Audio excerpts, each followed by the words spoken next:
The left-leaning publication The Nation making a bold statement by publishing this headline a couple of days ago. It's time to abolish ICE.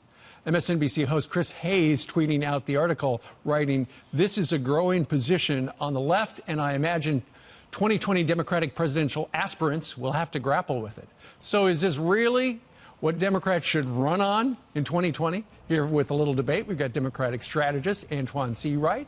He's at the left of your screen appropriately. And the chairman of the American Conservative Union, CPAC, Matt Schlapp, joins us. Good morning, guys. Thanks for joining us today. Good morning. Okay, Antoine, you're first. You don't think it's a good idea to get rid of ICE, do you? Well, I think it's very funny that people are making assumptions about what Democrats are going to talk about in 2020 when I think it's just absolutely insane. The Democrats I know are so laser focused on what's going on in 2018 and what's going on right now. And the issue at hand right now for most Democrats is how do we fix a very broken immigration system in this country in totality. So what Democrats I know want to do is they want to do what 70% of the American people want. They want a long-term comprehensive immigration reform package that will deal with DACA, that will protect dreamers, and that will not be a patchwork job, and also protecting our borders. Of course, Matt Schlapp, you think it would be great if the Democrats adopted, let's get rid of ICE and continue with the sanctuary city line going into 2020?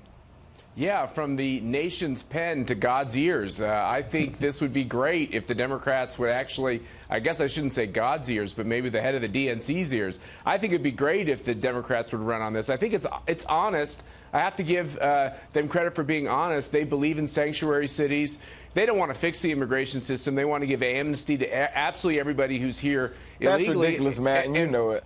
Well, no, I think let's be honest. I think where Democrats are in their policy is that they want to give amnesty to as many people as possible. It's not just about the DACA population. And I actually think when you have sanctuary cities all across this country, how come people like Nancy Pelosi and Chuck Schumer aren't calling these mayors out and saying, let's enforce our laws? The fact is they want a sanctuary nation, and it's great politics for the Republicans, but it's terrible for the country. Antoine, it was just a week ago that the deadline that the president imposed of 6 months, go ahead, Congress, get something done, on DACA.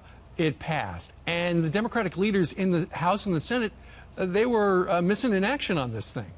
Well, that's almost not true. In fact, which part is not true? If my memory serves me correctly, there were several bipartisan proposals per the president's request that came to him, and he rejected both of them. Also, keep in mind that this Congress, both the House and the Senate, is controlled by Republicans. So if Republicans really want to do something on this issue of fixing a broken immigration reform, why not work across the aisle with Democrats to get it done? Because immigration should not be a partisan issue. It should be a bipartisan issue. And Matt, exit question. I remember when Barack Obama had a supermajority close to it in the U.S. Senate, he could have done something about comprehensive immigration and did nothing. That's right. No, well, this that's is not true. true. He had a super majority in the Senate, and true. He had a big majority in the House, and he could have done anything he wanted on this topic. And he got a lot of criticism from the base of his party. They called him the deporter-in-chief. He refused to do anything on immigration reform. Democrats love this issue when they don't have the power. When they have the power, they like just to play politics with it. We ought to fix it. I'm all for fixing it. I'm all for what the president's trying to do. Matt, if my memory serves me correctly, it was, I think, the Gang of Six or Gang of Eight that wanted to do something to fix a broken immigration system in a comprehensive way, and it was the Republicans who said no? No, they were working with the president. That was a bipartisan effort.